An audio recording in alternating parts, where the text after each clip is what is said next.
झिलमिल जंगल में आज नेवला और लोमड़ी दोनों बहुत खुश हैं और उनकी खुशी की वजह है उनका दोस्त हिरन, जो जंगल रेस के फाइनल राउंड में पहुंच गया है। नेवला बोला, खुशी के मारे हमको तो ऐसा लगता है हमारा माइंडवा ही फेल हो गया। नाचे की गाय, कूदे की शोर मचाए, हमको तो कछु समझ ही नहीं आ रहा। और बात भी तो ऐसी है। लोमड़ी बोली, हाँ, तुम सच कह रहे हो नेवले। हमारा दोस्त जंगल रेस के फाइनल में पहुंच गया है। ये भला कोई छोटी बात थोड़ी है। वही तो। अरे फाइनल में पहुंच गया हमारा दोस्त और जीत भी जाएगा जल्दी। फिर तो हम करेंगे धतिंग धतिंग धतिंग नाच, धतिंग धतिंग धतिंग नाच। लोमड़ी बोली, हाँ हाँ, कर लेना। अभी चलो हिरन से मिलकर आते हैं और उससे पूछते हैं कि फाइनल की तैयारी के लिए उसे हमारी कोई हेल्प चाहिए। नेवला बोला, हो तो तुम समझदार लोमड़ी। पता नहीं काहे नहीं चलती हमारी इतनी खोपड़ी। पर एक बात तो हम जरूर कहूंगा, और ऊ की आज रेस में हाथी लाला को भागत देखकर हम तो हंसी के मारे हमरा पेट ही पकड़ लिए। लोमड़ी बोली, ऐसा मत कहो। चलो चलो, जल्दी चलो। वो दोनों हिरन के पास पहुंच जाते हैं। लोमड़ी बोली, अरे हिरन, ये क्या हुआ? तुम्हारे पैर में चोट कैसे लग गई? और सेमीफाइनल में तो तुम एकदम ठीक थे। हिरन बोला, वो जब मैं वहां से निकला तो मेरे पैरों में कांच चुभ गया और चोट लग गई। नेवला बोला, हमको तो लागत है ई काम जरूर ऊ चीते के चमचे बंदर का है। फाइनल में जीत जाए इसीलिए उसने ऐसा किया है। हम उसे अभी निपट कर आते हैं। हिरन बोला, नहीं नहीं, मुझे किसी से लड़ाई नहीं करनी है। और वैसे भी अब तो मैं फाइनल में भाग ही नहीं पाऊंगा। 2 दिन बाद ही तो फाइनल है। लोमड़ी बोली, चलो, मैं तुम्हारी चोट पर दवा लगा देती हूँ। लोमड़ी हिरन की चोट पर दवा लगाती है और फिर कुछ देर आराम करने के बाद लोमड़ी और नेवला लग जाते हैं अपने दोस्त की तैयारी करवाने में। इसी बीच हाथी वहां आता है और कहता है, अरे हिरन, ये तुम्हारे पैर में क्या हो गया? लगता है रेस जीतना तुम्हारे नसीब में नहीं था। नेवला बोला, अरे ओ ससुर की नाती, ऊ कहावत सुने हो ना, नाच न जाने आंगन टेढ़ा। खुद तो तुमसे दौड़ा नहीं जाता है और हमारे दोस्त का मजाक उड़ा रहे हो। चलो भागो यहां से। ऐसा कहकर नेवला हाथी को भगा देता है। इधर लोमड़ी हिरन से कहती है, हिरन, तुम थोड़ा तेज चलने और साथ में भागने की भी कोशिश करो। हिरन ऐसा ही करता है, पर कुछ कदम चलते ही अपनी चोट की वजह से गिर जाता है। नेवला और लोमड़ी बार बार उसे उठाते हैं, हिम्मत देते हैं और फिर से दौड़ने के लिए कहते हैं। नेवला बोला, हिरन दोस्त, सुनो हमारी बात। हिम्मत करो ऐसी कि हो जाए सबकी ऐसी की तैसी। हिरन बोला, हाँ, मैं दौड़ूंगा और जीतूंगा भी। मैं तो बहुत लकी हूं कि मुझे तुम जैसे दोस्त मिले।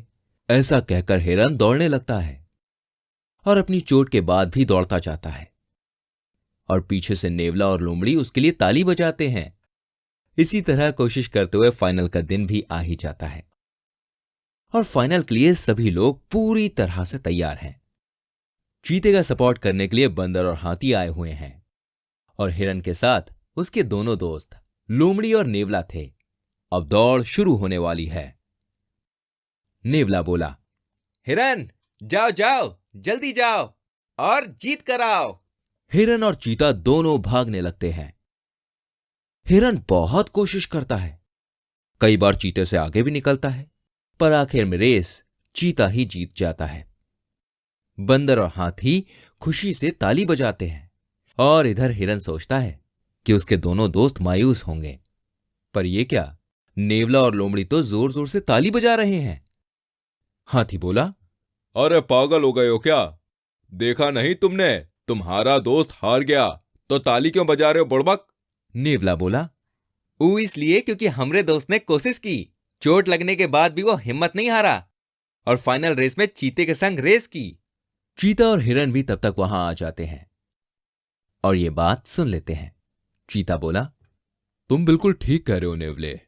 हार और जीत से ज्यादा जरूरी होता है कोशिश करना, और वो हिरन ने की। कोशिश करने वाला अगर हार भी जाए उससे कोई फर्क नहीं पड़ता, क्योंकि कभी ना कभी जीत उसकी जरूर होगी। और जब किसी के दोस्त तुम दोनों जैसे हो तो फिर बात ही क्या है। तो आई सबको मेरी बात समझ? सब हां में सर हिलाते हैं और हिरन के लिए तालियां बजाते हैं। हिरन, नेवला और लोमड़ी खुश होकर वहां से चले जाते हैं। अच्छी लगी कहानी? जल्दी से हमारी वीडियो को लाइक करें और शेयर करें।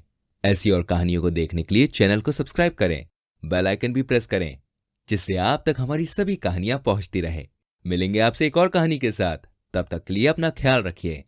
एक जंगल था पहाड़ियों से घिरा हुआ। उस जंगल में शेर खान का राज चलता था। शेर खान इतना खूंखार था कि जब भी मर्जी होती तब किसी भी जानवर को मारकर खा जाता। सभी जानवर उससे हमेशा डरे हुए रहा करते थे। जब शेर का आतंक बहुत ज्यादा बढ़ गया तो छोटे छोटे जानवर जैसे खरगोश, घोड़ा, हिरन आदि हाथी के पास सहायता मांगने पहुंचे। खरगोश बोला, हाथी दादा, आप ही हो जो हमें शेर का शिकार होने से बचा सकते हो। प्लीज हमारी सहायता करो। सहायता तो मैं तुम्हारी करना चाहता हूं। इस बार तो मैं तुम्हें बचा भी लूंगा, लेकिन फिर दोबारा कोई तुम्हारा शिकार करने आया तो अब क्या करोगे तुम? सभी जानवर सोच में पड़ गए। हाथी के सवाल का जवाब किसी भी जानवर के पास नहीं था। खरगोश बोला, फिर हमें क्या करना चाहिए? आप ही बताओ ना। खुद शेर का मुकाबला करो। ये बात तो सुनकर सभी जानवर हैरान हो गए और परेशान भी। खरगोश बोला, लेकिन हम तो छोटे छोटे जानवर हैं। हमारी शक्ति इतनी नहीं है कि हम शेर का मुकाबला कर सकें। दोस्तों, ये जरूरी नहीं है कि लड़ाई हमेशा ताकत से ही जीती जाए। शेर के पास अगर तुमसे ज्यादा ताकत है तो तुम अपनी बुद्धि का इस्तेमाल करके उसे हराओ। उन छोटे छोटे जानवरों को हाथी की ये बात बहुत अच्छी लगी और वो सभी अब आत्मविश्वास से भरे हुए थे। खरगोश बोला, हाँ, हम सभी जानवर अपनी बुद्धि से उस खूंखार शेर को हराएंगे। फिर सभी जानवर अपनी अपनी बुद्धि लगाकर शेर को हराने के बारे में योजना सोचने लगे। खरगोश, घोड़ा, सियार, सांप और सभी जानवर अपना अपना दिमाग दौड़ा रहे थे कि तभी वहां लोमड़ी आई और उसने सभी जानवरों को शेर सिंह का संदेश बताया। मुझे हर रोज एक शिकार मेरी गुफा में चाहिए, वरना मैं सभी जानवरों को एक साथ मार डालूंगा। लोमड़ी तो ये संदेश पढ़ते हुए जोर जोर से हंस रही थी, क्योंकि वो शेर सिंह की गुलाम थी और शेर सिंह जैसा कहता था वो करती थी। लेकिन इस संदेश से सभी जानवर बहुत डर गए। लेकिन खरगोश की दिमाग की बत्ती जली और उसने लोमड़ी और शेर के लिए एक प्लान तैयार किया। खरगोश बोला, दोस्तों, ये लोमड़ी शेर सिंह की गुलाम है। अगर ये हमारे जाल में फंस जाए तो शेर भी अपने आप फंस जाएगा। सभी जानवर मिलकर लोमड़ी को मक्खन लगाने लगे और उसकी तारीफें करने लगे। अपनी तारीफें सुनने के बाद लोमड़ी बहुत खुश हो गई। तभी खरगोश बोला, हम सभी जानवर तो शेर सिंह का बहुत सम्मान करते हैं और उन्हें दावत पर बुलाना चाहते हैं। सिर्फ आप ही उन्हें ला सकती हो। लोमड़ी अपनी तारीफों के कारण बहुत खुश थी और शेर को दावत पर लाने वाली बात मान गई और सभी जानवर भी खुश थे क्योंकि उनका प्लान कामयाब हो रहा था। लोमड़ी वहां से चली गई और शेर को सारी बात बताई। शेर ये सोचकर बहुत खुश हुआ कि उसे दावत में कई जानवर खाने को मिलेंगे और इसके लिए उसे कोई मेहनत भी नहीं करनी पड़ेगी। शेर दावत में जाने के लिए तैयार था और उधर सारे जानवर भी प्लान तैयार करके शेर और लोमड़ी का इंतजार कर रहे थे। खरगोश बोला, यार, काफी देर हो गई, शेर और लोमड़ी आए नहीं। कहीं उन्हें हम पर शक तो नहीं हो गया? हाथी बोला, थोड़ा सब्र रखो नन्हे खरगोश, वो दावत खाने जरूर आएंगे। कुछ ही देर में शेर और लोमड़ी वहां पहुंच गए। सभी जानवर शेर और लोमड़ी को देखकर बहुत खुश हुए। हाथी बोला, आइए शेर सिंह जी, आइए आइए, हम सब आप ही का इंतजार कर रहे थे। शेर बोला, हम बहुत खुश हुए कि तुम लोगों ने मुझे दावत के लिए बुलाया। बताओ, कहाँ है मेरा शिकार? खरगोश बोला, शेर जी, आप जंगल के राजा हैं, इसलिए हमने आपकी दावत का इंतजाम एक आलीशान गुफा में किया है। आइए। सभी जानवर सामने एक गुफा तक शेर और लोमड़ी को लेकर गए।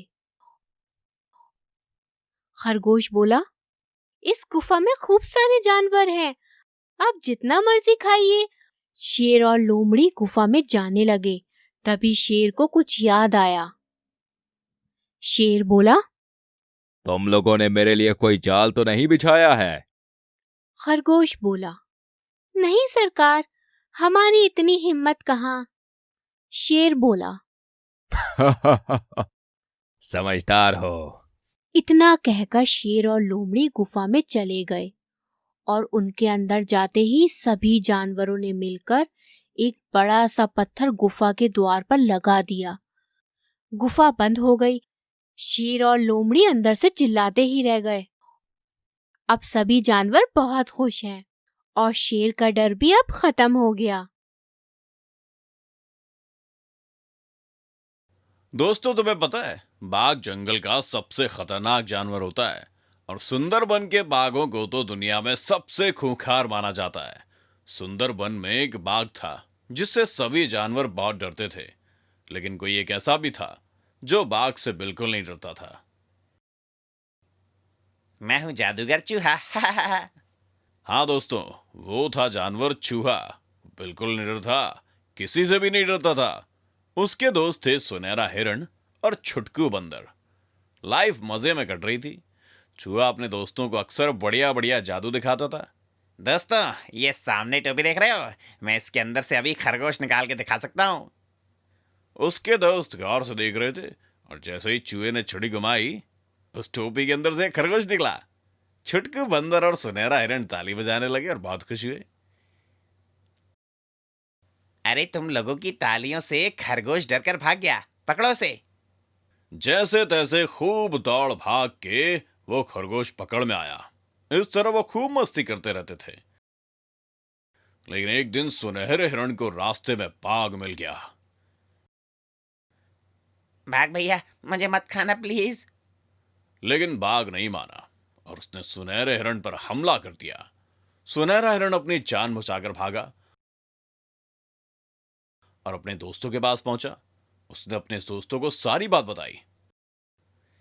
इस बाघ ने तो सभी जानवरों को जीना मुश्किल कर रखा है, कुछ करना पड़ेगा। लेकिन हम तो बाघ से मुकाबला नहीं कर सकते, वो इतना ताकतवर और हम इतने कमजोर। दोनों इस तरह हार कर नहीं बैठ सकते, कुछ तो करना पड़ेगा। फिर चूहा अपने दोस्तों के साथ मिलकर बाघ से लड़ने की योजना बनाने लगा। फिर हिम्मत जुटाकर जंगल के और भी जानवर इस योजना में शामिल हो गए। दोस्तों, हम सीधी लड़ाई में बाघ से नहीं जीत सकते, क्योंकि हम सबकी मिलकर भी ताकत बाघ से कम होगी। जानवरों ने चूहे से पूछा कि फिर क्या करना चाहिए। मुझे कुछ समय दो सोचने के लिए। कुछ दिन बाद चूहा सभी जानवरों से मिला और सबको योजना बताई। बहुत बढ़िया योजना है, हम सब तुम्हारे साथ हैं नन्हे चूहे। फिर सभी जानवरों ने योजना के अनुसार काम करना शुरू कर दिया। सभी ने एक साथ मिलकर पूरा बंदोबस्त चूहे के कहे अनुसार कर दिया और फिर बारी आई छुटकू बंदर की। पूरा बंदोबस्त हो गया दोस्तों, अब मैं जाता हूं और अपने हिस्से का काम करता हूं। गुड लक छुटकू बंदर, लेकिन सावधानी रखना क्योंकि इस काम में बहुत खतरा है। बंदर वहां से निकला और सीधा पहुंचा बाघ की गुफा में। बाघ बंदर को वहां देखकर बहुत भड़क गया और जोर से दौड़ा। बंदर थोड़ा डरा, लेकिन योजना तो कुछ और ही थी। इसलिए बंदर बिना डरे बाघ के पास गया और उसके शरीर के बाल तोड़कर उन बालों से अपने दांत को साफ किया। बाघ, ए बंदर, तू पागल हो गया क्या? मौत आ गई है तेरी। लेकिन बंदर तो बाघ को मुंह चढ़ाने लगा। बाघ और गुस्से में आया। अब तो बाघ बंदर के पीछे और बंदर अपनी जान बचाने के लिए भागने लगा। भागते भागते दोनों एक पेड़ के नीचे पहुंच गए और बंदर रुक गया। अब तू मुझसे नहीं बचेगा बंदर। अगर दम है तो मुझे हाथ लगा के दिखा बाघ। बाघ गुस्से से भरा हुआ बंदर की ओर चपटा और जानवरों द्वारा बनाए गए गोले में पहुंच गया। बंदर तो उछलकर पेड़ पर चढ़ गया और जंगल के सभी जानवर उस गोले के आसपास आकर खड़े हो गए। बाघ, तुमने जानवरों को जीना मुश्किल कर दिया है। तुम्हें अपनी ताकत पर बहुत घमंड है। अब ये ताकत नहीं रहेगी, तुम भी हमारे जैसे बन जाओगे। ये कहकर चूहे ने अपनी छड़ी घुमाई और छड़ी के घूमते ही बाघ एक छोटे से खरगोश में बदल गया। सभी जानवर खुश हो गए और उसके बाद सब खुशी खुशी रहने लगे।